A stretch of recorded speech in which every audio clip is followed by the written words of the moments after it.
दयाकर सभापते तव तु बिल्वपत्रादिभिः समर्च्य पदपङ्कजम् सुलभमेव कैवल्यदम् कदाहमभवम् धियो विषयलम्पटोऽज्ञः कथम् चिदम्बरमहानटम् हृदि विचिन्तये सन्ततम् न चास्मि कुशलस्मृतौ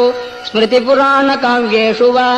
कलासु विविधासु वा परिचितोऽस्म्यहम् नैव भोः कथम् नु मयि भूभुजाम् भवतु हर्षपूरस्वतः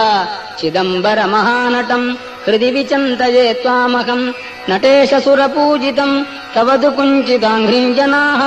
विचिन्त्य सकलेप्सितम् समुपयन्ति भक्ता न किम् कथम् नु विषयोन्मुखः शिवकपर्दिनम् सन्ततम् चिदम्बरमहानटम् हृदि विचिन्तये त्वामहम् सदा शिव भवान् स्मृतः क्षणिकतोऽपि सर्वार्तिः विना समयदेशकालः भाग्यहीनस्त्वयम् त्वदीय परिचिन्तन रहित नष्टजन्मा सदा चिदम्बरमहानटम् हृदि विचिन्तये त्वामहम् त्वमेव जनको मम त्वमसि मे प्रसूरुन्मनाः त्वमेव सुहृदुत्तमः त्वमसि सूनुरादादयः भवन्तमगजाधिप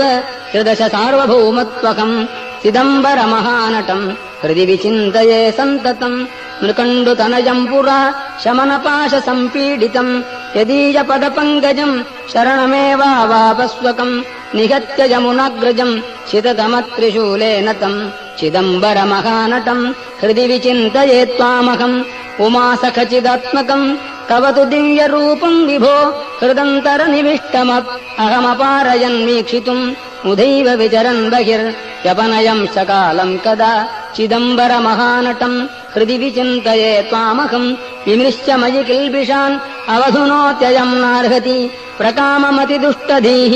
मम पदाब्जयोः संसृजम् इति क्षिपसि चेत्प्रभो कमुपयामि भीतस्त्वतः चिदम्बरमहानटम् हृदि विचिन्तये त्वामहम् जनाः कतिकचित्रिगो सकलवेदसारात्मकम् पुरातनजनः कृते सुकृतवञ्चयैस्त्वाम् किल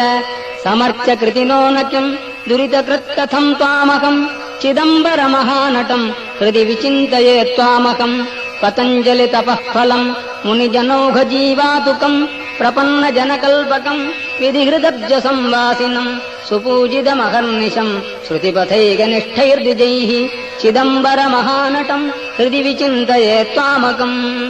डमरुकमृगरोचेष्केशरोचिष्णुपाणिः दरहसितविरजन् मञ्जुळास्याम्बुजश्रीः दयाकर सभापते तव तु बिल्वपत्रादिभिः समर्च्य पदपङ्कजम् सुलभमेव कैवल्यदम् कदाहमभवम् धियो विषयलम्पटोऽज्ञः कथम् चिदम्बरमहानटम् हृदि विचिन्तये सन्ततम् न चास्मि कुशलस्मृतौ स्मृतिपुराणकाव्येषु वा कलासु विविधासु वा परिचितोऽस्म्यहम् नैव भोः कथम् नु मयि भूभुजाम् भवतु हर्षपूरस्वतः।